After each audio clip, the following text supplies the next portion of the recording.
At the point of death, a renowned civil servant, Tom Smith, called his children and, after praying for them, advised them to follow his footsteps so that they can have their peace of mind in life. The eldest child, Elizabeth, a graduate, looked at the other siblings and yelled, "Daddy, it's unfortunate you are dying without a penny in your bank account. It is a pity you're leaving us the same wretched life you lived. Personally, I can't emulate you," she continued. "Other fathers in the neighborhood that you tag as being corrupt, thieves of public funds, left houses and properties for their children. See the kind of comfortable life they live and the schools they attend. You're dying after 35 years of public service with just one rickety car. The only honor you have in this room is the citation of an award you won as the best public service accountant when we were not even born.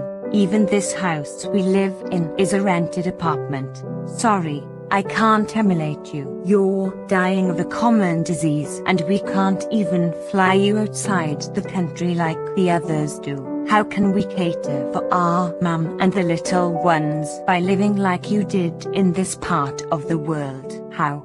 Daddy, please, let's chart our own course. Let's paddle our own canoe." Few days later, their father gave up the spirit. 3 years after Elizabeth finished her master's degree, she applied for a job and went for an interview in a multinational company. The interview panel had already penciled down a candidate for the highly coveted post but wanted to complete the formality of interviewing all applicants on the list.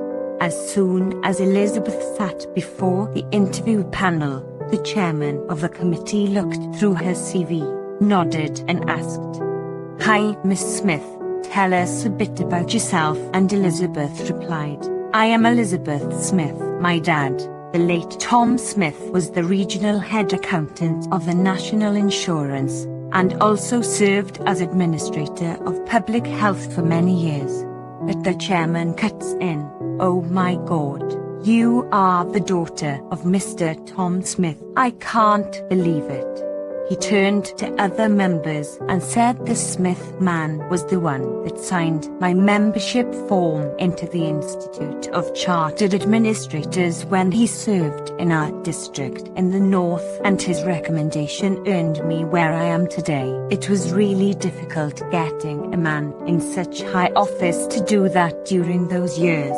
You needed to be rich to get your form signed, but the amazing thing is, he did all these free. I didn't even know his address. He never knew me from Adam. He just did it for me. I returned to his office after a year only to hear he was transferred. That was it, and I never heard from him again. He turned to Elizabeth. "I have no question for you. Consider yourself as having gotten this job. Resume tomorrow.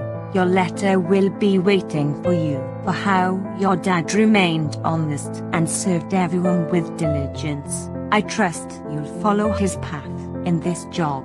Elizabeth Smith became the corporate affairs manager of the company with 2 cars, one official and one for private use, attached to the office, with a duplex and 2 drivers and a salary of £250,000 per month, excluding allowances and other costs when she travels outside the country.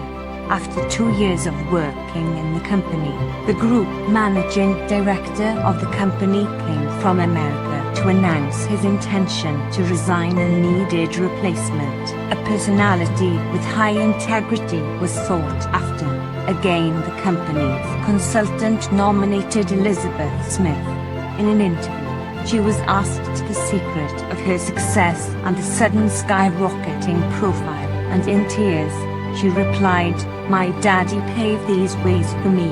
It was after he died that I knew that he was financially poor but fabulously rich in integrity, discipline and honesty." She was asked again why she is weeping since she is no longer a kid, as to miss her dad still after a long time. She replied, "At the point of death, I I insulted my dad for being an honest man of integrity. I hope he will forgive me in his grave now.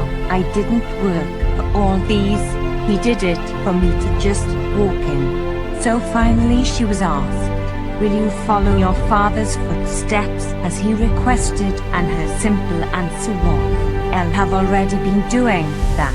I have met a number of people after his death, and I haven't seen or heard anyone say a word against my dad's life in public service. I now adore the man.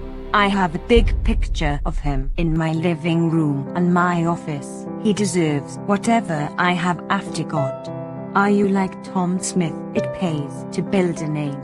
The reward doesn't come quickly, but it will come however long it may take, and it lasts longer. Integrity, discipline, self-control and fear of God makes man wealthy, not the fat bank account, luxurious cars and mansions. Leave a good heritage for your children and the next generation. Are you building a good name for your children or a fat bank account? Money fades. Fame goes, cars get out of system, but a good name stays on forever.